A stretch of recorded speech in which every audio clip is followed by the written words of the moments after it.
In this podcast episode, host Danny Jones interviews Tim Dodd, known as the Everyday Astronaut, about a broad range of spaceflight topics.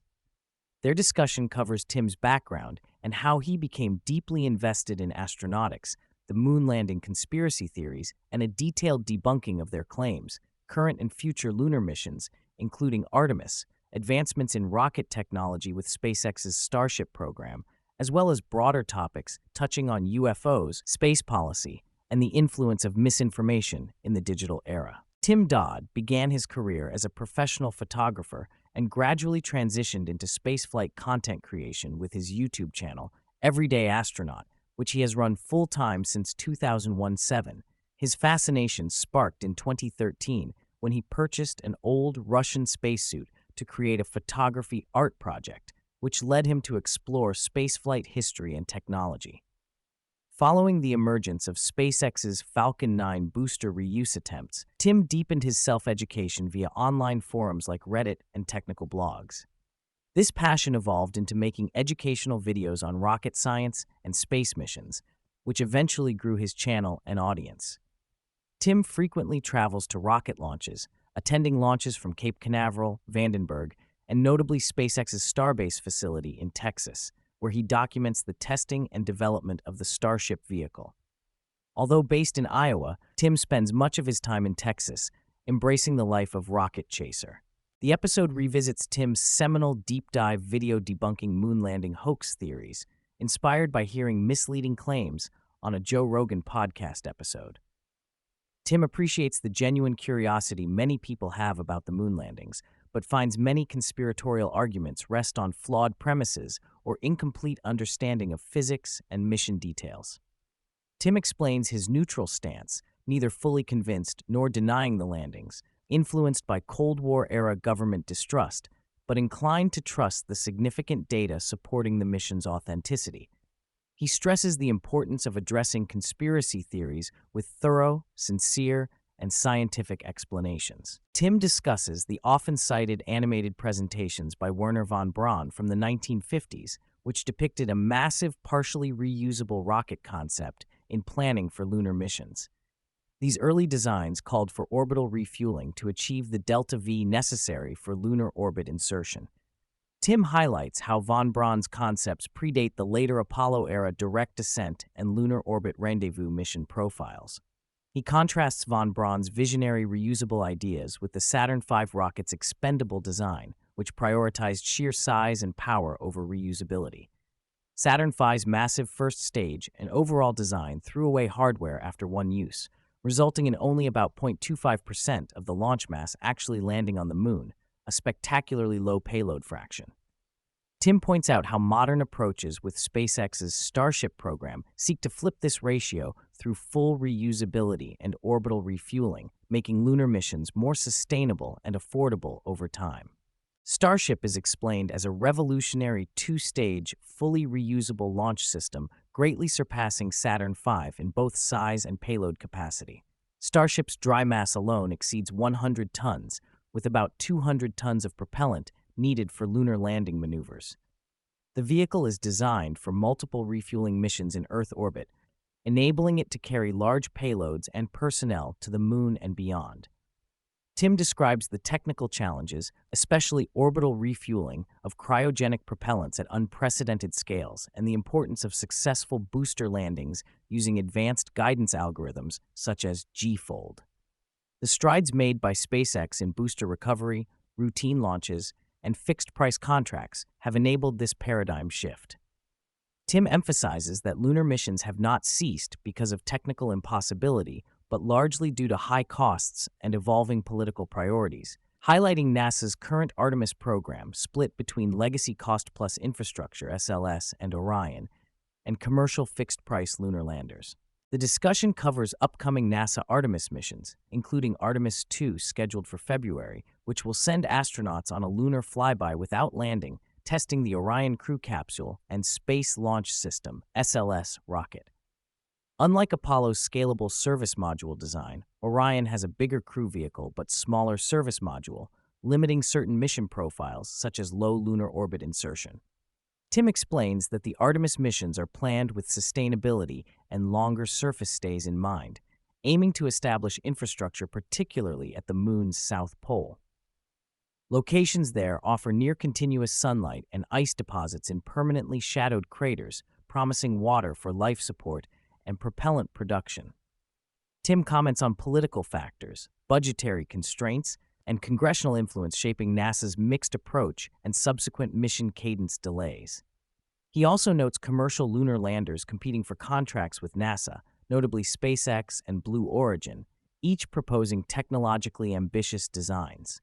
Tim reminds listeners of the foundational physics of rocketry. Rockets work by expelling mass at high velocity, producing equal and opposite momentum thrust. He draws a vivid analogy to how an A-10 Warthog's Gatling gun firing affects its flight dynamics, and how increasingly complex rocket engines like SpaceX's Raptor achieve efficiency gains by intricate combustion cycles involving fuel-rich and oxidizer-rich turbopumps spinning at extraordinary RPMs. Tim traces the heritage of modern rocketry to early pioneers such as Robert Goddard and Wernher von Braun, including the utilization of Nazi V-2 technology post-World War II under Operation Paperclip.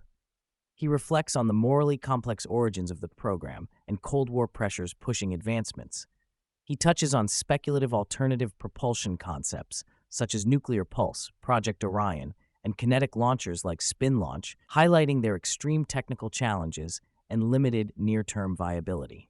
The conversation shifts to UFOs and reports from credible military sources, including Navy pilots who recorded unexplained tic-tac-shaped objects with baffling flight characteristics. Tim acknowledges the wide public interest and evolving I-Formation Act, transparency revealing programs such as the Pentagon's advanced aerial threat identification efforts. He outlines connections between historical rocket scientists like Jack Parsons and Thomas Townsend Brown, and esoteric or occult interests, as well as government-funded research into anti-gravity and advanced propulsion technologies, emphasizing the difficulty distinguishing facts from folklore and misinformation. Tim also shares intriguing accounts involving alloys with anomalous isotope ratios found on Earth, suggesting possible extraterrestrial origin and their study by scientists connected with NASA and other agencies. Tim and the host discuss how misinformation, AI-generated media, and social platforms impact public understanding and trust regarding space exploration. They consider the consequences of rapidly advancing synthetic media tools, which can make distinguishing truth from fiction progressively difficult.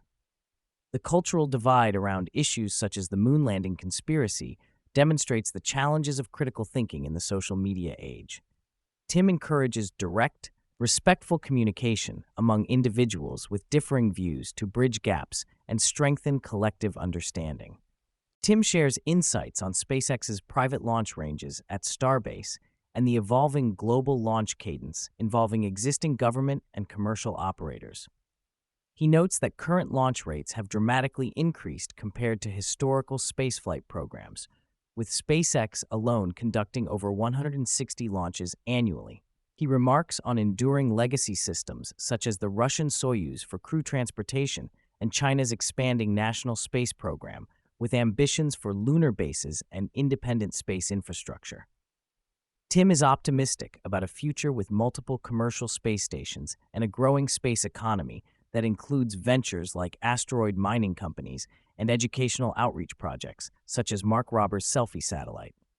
The podcast delves into the physiological and psychological challenges astronauts face in microgravity and radiation environments, including bone density loss, hormone disruptions, and isolation stress.